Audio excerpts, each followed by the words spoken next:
The home of the common Joe and the common Sally in the know, even more so than all those media talking heads.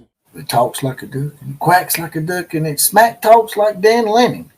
You better take notice because when Dan Lanning talks smack, you usually don't have a good outcome for the opponent. Just ask old con time Deion Sanders and the Colorado Buffaloes is he made that famous, or some people may call it infamous, speech before the game about they play for wins and con time plays for clicks. And then they went out and promptly spanked that ass 42-6.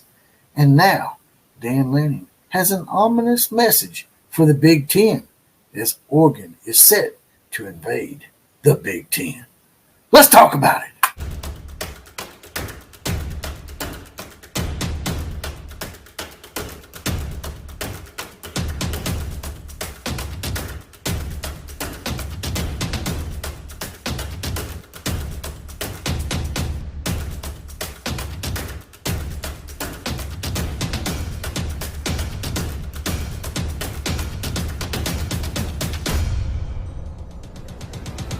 Back to your regularly scheduled college football programming here on the Outlaw of College Footballs. I had my little rant about the Super Bowl and the NFL and its transgender perversions and whatnot.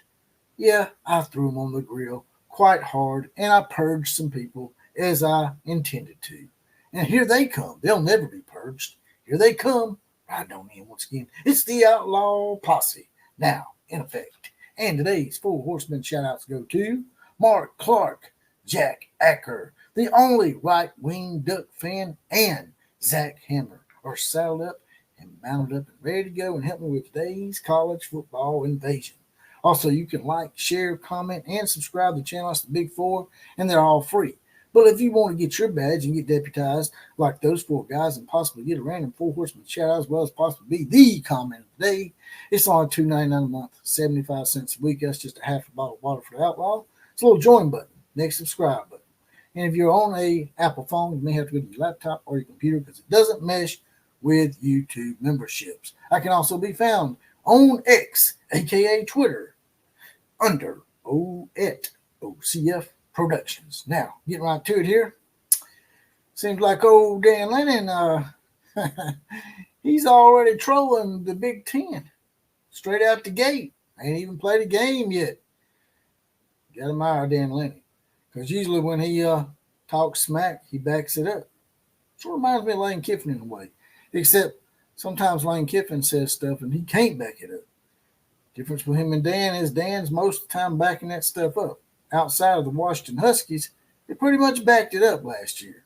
Well, I said in the lead up the whole thing about the we play for wins and they play for clicks thing, and then he goes out and beats them 42-6. He straight up back. Bring up some screenshots here for y'all off and on about this whole thing where I want to expound on the facts so we can really understand exactly what Dan means. And is he really giving the Big Ten some kind of warning? Is he trying to let them know that they better be on notice when the Ducks come flying in and invade the Big Ten? Let's bring a few things up. Here from Yard Barker, as you can see, it starts off with Mighty Ducks. Oregon head coach Dan Lanning has warning for Big Ten teams. Then it goes on to say this in the article.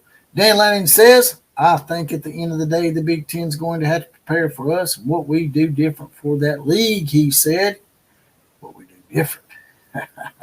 Lanning is correct in that regard. Traditionally, the Big Ten is the defense-first, hard-nosed, grinded-out conference. That's not to say the Ducks don't play tough football, but they also play a brand of explosive football that most Big Ten teams not named Ohio Stank don't usually feature. The Ducks had the number 2 scoring offense in college football last season, putting up 44.2 points per game. And I said to myself, why is it that Dan Lanning is so confident? Is his schedule set up pretty nicely for him? Does he not have to do a lot of traveling, which is what they said was going to be the big boogaboo for the 4 teams coming over? Well, they said that for USC and UCLA, but now that we've had 2 more teams, the travel is not nearly as taxing. and Dan Lanning is sort of pointing that out. As we move on to the schedule here, as you can see, they start out with Idaho. That's a win. Boise State's not the Boise State that we know from back in the day that pulls an upset or two. That'll probably be a win. Then they play at Oregon State. They made this rivalry continue. And you got to admire Oregon and Oregon State for putting their differences aside and getting this done and making sure that the college football fans are not left out and wanting for a rivalry that gets pushed away, sort of like Oklahoma and Oklahoma State here recently, and Texas A&M, which is being renewed now. Also, they are playing. They get a week off, then they go at UCLA. Not a bad road trip for them. Then they got Michigan State at home. They got Ohio State at home, and then they play at Purdue. Bringing up the next side of the schedule here, Illinois is in Eugene, so they don't have to travel for that. At Michigan, that'll be a toughie, maybe. I don't know. I mean, they lost a lot of players at Michigan. They lost their head coach. They lost their defensive coordinator, so it might not be as tough as people think. Then they play Maryland in Eugene. Then they go on the road to Wisconsin. That might be a little bit of a boogaboo there. And then they have a week off before their natural rival, the Washington Huskies. So there might be a reason why Dan Lanning's a little confident in the fact that they don't really have a lot of traveling to do, even more so than what they usually do. And he even said that in an article that, hey, our conference was pretty far-flung as far as the Pac-12 goes at one time, not as far-flung as it is now, but they only have really, to me, 2 tough road games in the Big Ten, just 2 in their first year. And then everything else is in Eugene. So the warning that Dan Lanning is trying to send the Big Ten and give them a heads up, they might ought to thank him for that, because now they can at least say they did not see it coming, because they're seeing it coming because Dan's calling the shot. But what do y'all think about all this?